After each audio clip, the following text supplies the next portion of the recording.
Ano ang gagawin mo kapag ang natitira na lang sa'yo ay sapat ngayong araw para mabuhay?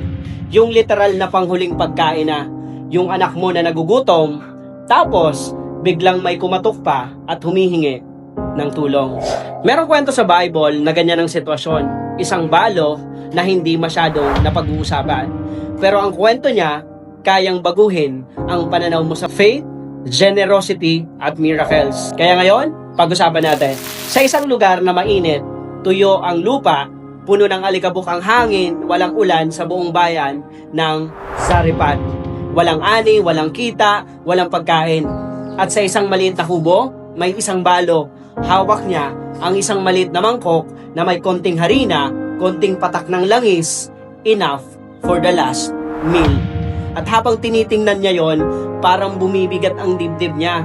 Hindi siya nag-iisip para sa sarili niya. Iniisip niya ang mga anak niya. Panghuli na to. Panghuli na naming pagkain. Pagkatapos nito, wala na. Kaya hindi niya alam kung iiyak pa siya o magtatapang-tapangan. Pero habang niluluto niya ang huling tinapay, may kumatok. Isang lalaking pagod, gutom at nanghihina. Ang pangalan, Elijah, propeta ng Diyos. At ang sabi niya, pahingi naman ng tubig at pagkatapos, pahingi rin ng kaunting tinapay. Imagine the pain of a mother preparing her last meal. Tapos, may humihingi pa. Grabe. At sinabi niya ang pinaka-heartbreaking na line. Ito na lang po ang natitira namin. Kakainin namin at pagkatapos ay mamamatay na kami. Para bang sinasabi niya, propeta, hindi ko nga maibigay sa anak ko, sa iba pa kaya? Pero tumingin si Elijah sa kanya, hindi para mag-demand, hindi para mag-pressure, kundi para sabihin ang isang pangusap na kayang magbago ng buhay.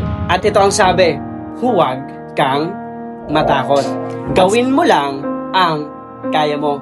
At ang Diyos ang magpupuno sa kulang mo. Hindi mauubos ang harina mo. Hindi mauubos ang langis mo. Hindi niya sinabing magbigay ka kasi kaya mo. Hindi. Ang sabi niya, magtiwala ka kasi kaya ng Diyos. So ito na ang turning point. Ito ang sandali ng pananampalataya. Hindi nagbigay ang balo dahil marami siya. Nagbigay siya kahit wala na sa kanilang matira. At sa kaunting kaya niya, doon pumasok ang kabuuan ng Diyos. Pagkatapos niyang ihanda ang tinapay kay Elijah, kinuha niya ang lalagyan ng harina at pinisil niya. Dapat, wala na yon. Pero, may laman pa. Tinagilid niya ang bote ng langis, dapat ubos na. Pero, may tumutulo pa. Kinabukasan, kumuha siya ulit. May laman pa. At kinabukasan ulit, meron pa ring laman.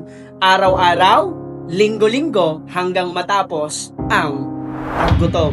Hindi sila nagutom, hindi sila naubusan, hindi sila pinabayaan ng Diyos. Minsan, dadalhin ka ng Diyos sa mga sitwasyong akala mo katapusan na para ipakita sa iyo na doon nagsisimula ang milagro niya.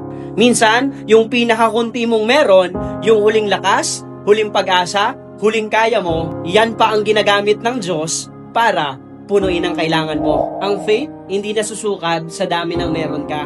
Nasusukat yan kapag may naibigay ka pa kahit wala ka na. Kaya, kung pakiramdam mo na halos ubos ka na wala ka nang mahugot, na puro panghuli na lang ang meron ka, pakinggan mo ang mensaheng sinabi kay Elijah na sinasampalatayanan ng balo sa Zarephath. Anak, ibigay mo lang ang kaya mo. Ako na ang bahala sa hindi mo kaya. Hindi pa tapos ang kwento mo. Baka doon sa panghuli mo, nandun pala ang una mong himala na matagal mo nang hinihintay.